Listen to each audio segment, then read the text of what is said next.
everybody. I'm so sorry that I can't be with you today. So we're going to be talking about this whole week simplifying expressions.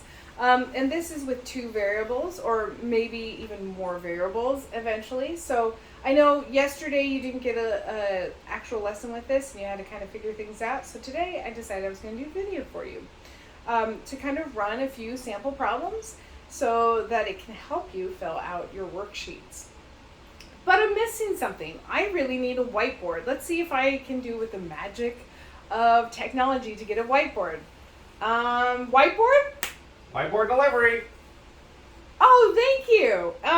This might be a little difficult to write on if I, am I holding it at the same time? Maybe I could have someone be an easel for me.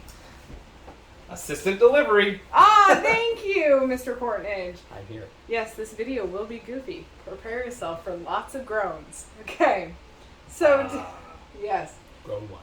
Yes, grown one. Okay, so we are going to be talking about two variable expressions. Now, for expressions, they have three things. So I'm going to pause right now. What three things do expressions need? Hopefully you're yelling at the screen at this time. No, that's Happy, not correct. sad, no, frowny face. No, those are emotional expressions. We're dealing with mathematical expressions. They're not the same. No, they're not the same. You can feel all those things while doing them. Yes. Hopefully, more the happiness that you're very understanding. Yes. Mmm. Mr. Courtnage, can you look at this example and see what you see? I see 8b plus 5b minus 7c plus 9c. Maybe that's something you should write down. Okay, so It's what? right here. You can just write it straight from here. What can we say is the? See? What can we say with this practice problem is difference between an expression and an equation? Well, is it missing something? It could be missing something.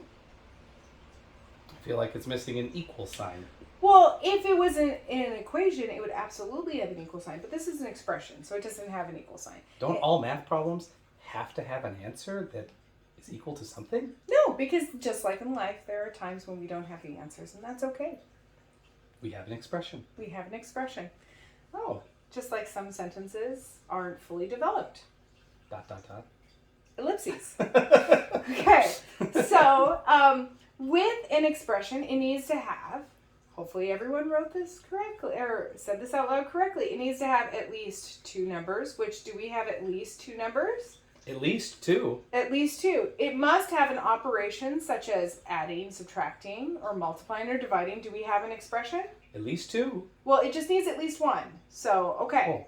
So it has an operation, and then it also needs a variable, an unknown. Well, do we have variables? At least two. We have at least two. Oh. Now, we don't need at least two. We just need a variable. But in this case, we have two different types of variables. That's why it's a two-variable expression. Oh. B and C. B and C. Okay. 2B, 2C. Yeah, exactly. So we have it broken up into two. Okay. So here's some of the things you need to keep in mind. Okay, it doesn't always have to have all of your variables of the same kind written next to each other. We would like that to be the case because it makes our job of simplifying far easier. We know that we are going to have an answer because we don't have an equal sign and we don't have any other information. Well, we'll have an answer, but just not a solved a solved equation. However, if for some reason someone gave me what B was and what C was, I could put those in and solve this problem. Absolutely. Yeah. But right now, we're not going to be solving this. We're just going to be simplifying. Remember I told you the importance of simplifying. Yay! Okay. It makes it more simple. It makes it more simple. Also, you need to pay attention to whatever the operation is, because that is going to have a huge impact. So let's try to simplify this. Let's try to simplify this. Okay, we have 8b plus 5b. Do I have b's in any other part of this equation? No. Okay, so I'm going to just focus on this section. I'm apologizing, I'm writing with my left hand. It's not the cleanest. Okay. She So, didn't wash it. oh, that's terrible. That was awful. Of course I washed my hands. That's at least ground number 4. Yes. Okay. Okay. We might be counting how many groans there are. Okay. So if I can simplify this because this is 8b because I can't separate the variable from the number at this point. So I have 8b plus 5b. So at this point, all I have to do is add 8 plus 5. Mr. Courtnage, what is 8 plus 5? 13. 13 what? B. 13b. Okay, now I'm going to look over at this side of the equation. I have 7c plus 9c. Okay? 7c plus 9c. If I was looking at this, how much is 7 plus 9? 16. 16. C. 16c. Now, in between that, I have a subtraction. Oh. So now I have 13b minus 16c. And that's as far as I can go with this one. It's important to keep your order of operations. So can it go 16c minus 13b? No, because what would happen if I bumped 16c on this side? Unless I carried the subtraction with it, so it was negative 16c. So you have negative 16c plus 13b would be the equivalent of it. Oh. Because with subtraction, we can't just swap them. If it was addition, absolutely. If this was 13b plus 16c, I could write Either. 16 plus 16c plus 13b, and that would be the same. So would it just be easier if I kept them in order always? Yes. That would be much easier. I would say absolutely, except when we're dealing with exponents, sometimes putting exponents We want the higher ones. We want the higher ones in front. It just makes it more... mathematically speaking, it doesn't change anything, but it's kind of beautifying your math. It's like setting your table. Yeah. You have your salad fork and your dinner fork, and then you have your knife and spoon, and then your crab Usually fork, you have a plate in between that, but Not me. Yeah, not him. I just keep it open table. Open table, yeah. Just big leg of turkey. Yeah, so let's try a different problem, because we're going to push Mr. Courtnage into the next one. Okay, what happens if I have into... Okay, and I'm going to turn our easel sideways for a moment so I could write right-handed. So this problem I'm going to have, make sure you write this down, is 7 times 5g minus 2h. Oh, I like problems like these. Okay, so let's look at this. We'll give you a moment. They'll be able to see it the whole time. They can write it down. Okay, 7, and we have parentheses. So if we were doing the order of operations, what would we do? Is this an H or a B? That's an H. Oh, okay. I guess it really doesn't matter. It's different than G. Yes. These are two variables in here. Yeah. Again, this is an expression as at least two numbers, at least one variable, and an operation. So I just solved the parentheses 5 minus 2, right? No, actually, we can't do that because 3G? G is not the same as H. This could be green Skittles versus hippopotamuses. We don't know what they are. It could be... Both delicious. Yes, equally. It could be something like graphite to holograms. I don't know.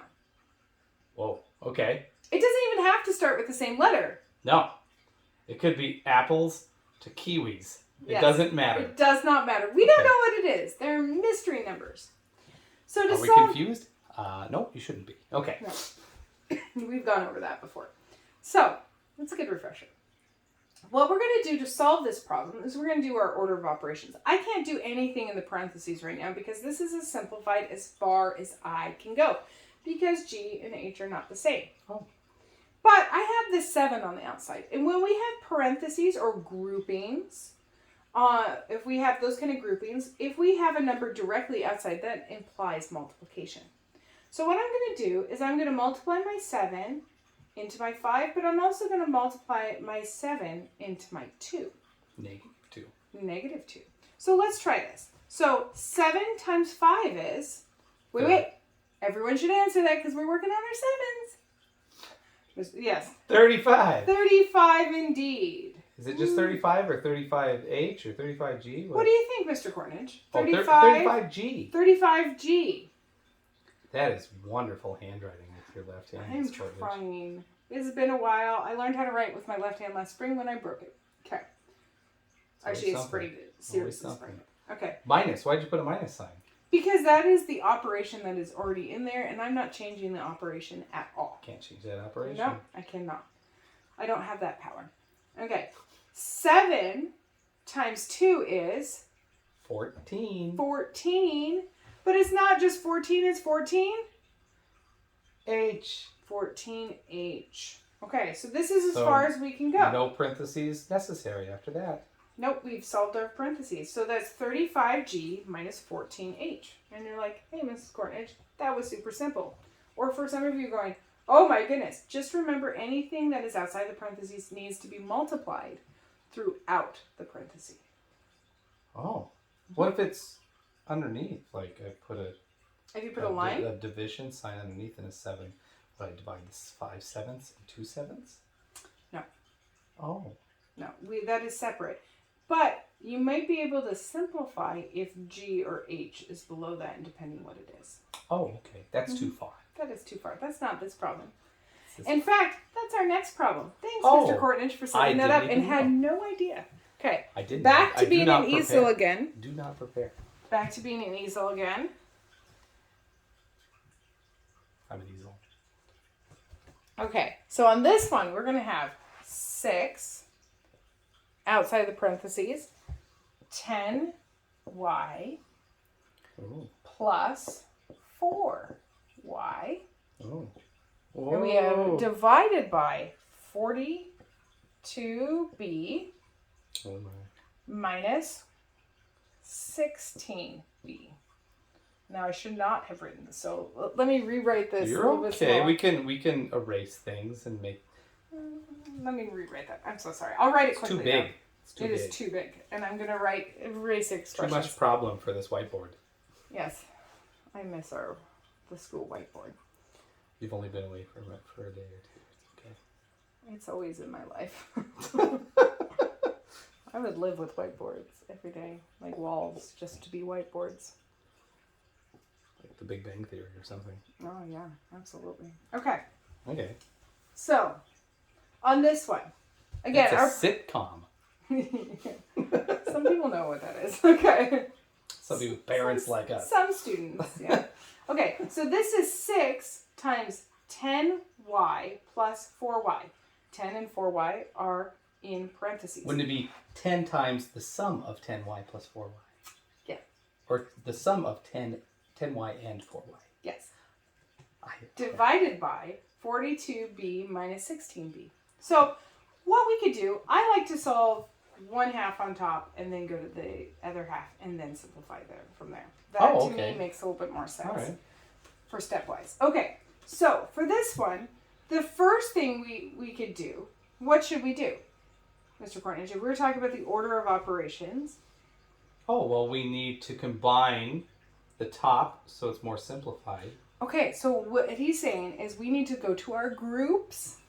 Okay, our groups are our parentheses in there. And so I'm going to write my 6 on the outside because that hasn't changed. I'm still going to have parentheses. Okay.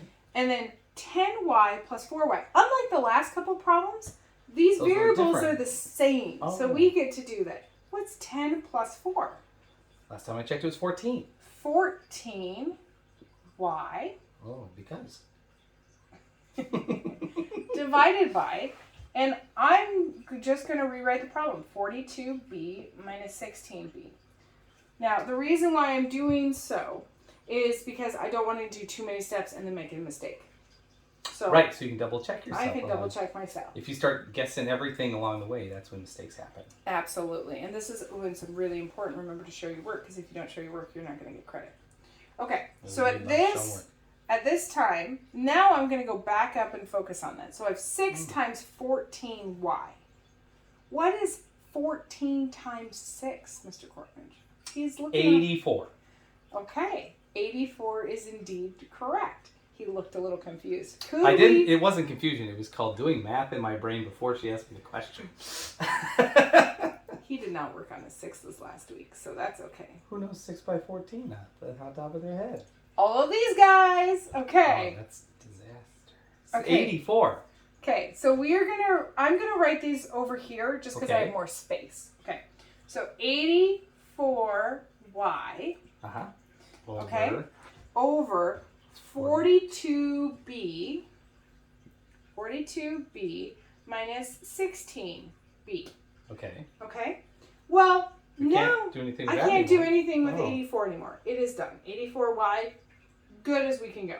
Okay. So 84y. Now I have to deal with 42b minus 16b. What is 42 minus 16? Oh, I don't know. 20. Okay, 20 well, if we're having problems with this, 26? I could write 42 subtract by 16 if I need to do it vertically. Remember, there's nothing wrong with doing vertical math. Oh. And I can borrow 1. So that turns into 12 minus 6 is? 6. 3 minus 1 is? 2. 2. I was right. 26. 26b. B.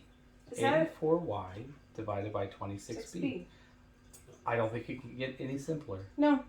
No, it can't because these aren't the same things. Well, this can't get any simpler. Yeah. This was, not too complicated, but as long as you follow the steps. Yeah, as long It as you is follow the simple. steps, you're okay. On problem 7, it has a random 2 next to a W. That's supposed to be an exponent. So it should be What does it look like? the whole problem. Well, I mean, just that part of it, so But- people aren't confused. Okay. Unfortunately, I didn't catch it until I did all my printing. It changed my exponent on It's me. okay. So it's like Life will go on. 8W2 is how it's written, and it should be 8W squared. Oh. There's 2 of those 8Ws. Yes. 8W times 8W is 8W squared. Absolutely. Cool. So hopefully this is helping you with some problems. I'll do another video tomorrow with some different ones that have exponents and stuff. So hopefully this is helpful, that maybe you giggled or groaned quite a bit. I hope to see you guys soon, okay? Have a great day. Be nice to your sub. I do hear everything, so make sure that you are extra kind. Okay, have a great rest of your day.